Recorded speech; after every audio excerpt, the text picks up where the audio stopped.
Hi అందరికీ, నేను మీ Anjali. Welcome back to my YouTube channel Anju Rohit stories.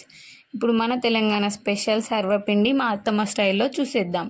First 1/2 kg బియ్యం పిండి తీసుకోవాలి. దాంట్లోకి ఒక 10 పచ్చిమిర్చి, ఒక వెల్లుల్లిగడ్డ, కొంచెం ఒక స్పూన్ జీలకర్ర, కొంచెం సాల్ట్ వేసి మిక్సీ పట్టుకోవాలి. దాన్ని ఇప్పుడు పిండిలోకి వేసుకొని దాంతోపాటు 2 పెద్ద సైజు ఉల్లిపాయలు, 1 కప్పు నువ్వులు, ఒక 5-6 కరివేపాకు రెమ్మలు వేసుకొని మంచిగా కలిసేటట్టు కలుపుకోవాలి.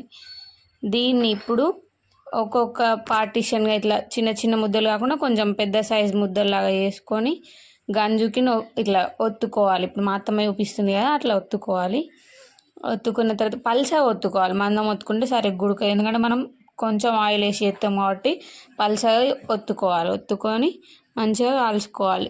గంజుని చుట్టూ తిప్పుకుంటా కాల్చుకుంటే సర్వపిండి మంచిగా కాలుతుంది. మధ్యలో హోల్స్ పెట్టుకుండా అయితే అసలు మర్చిపోవద్దు. హోల్స్ పెట్టుకున్నాక కొంచెం ఆయిల్ వేసుకోవాలి. వేసుకొని మీడియం సైజులో పెట్టుకొని కొంచెం మంచిగా బ్రౌనిష్ కలర్ వచ్చేటట్టు వేయించుకోవాలి. ఎందుకు సర్వపిండి తెల్లగా ఉంది అని మీరు అనుకోవచ్చు. మేము పచ్చిమిర్చి వేసినాం, కారం ఎర్ర కారం వేయకుండా పచ్చిమిర్చి వేసినాం కాబట్టి ఇట్లా తెల్లగా ఉన్నది అన్నట్టు. ఇది మా అత్తమ్మ స్టైల్లో సర్వపిండి ఎట్లుందో చూసి లైక్ చేయండి, షేర్ చేయండి, సబ్స్క్రైబ్ చేయండి, కామెంట్ చేయండి. మరిన్ని మంచి మంచి వీడియోల కోసం మా ఛానల్ని సబ్స్క్రైబ్ చేసుకోండి.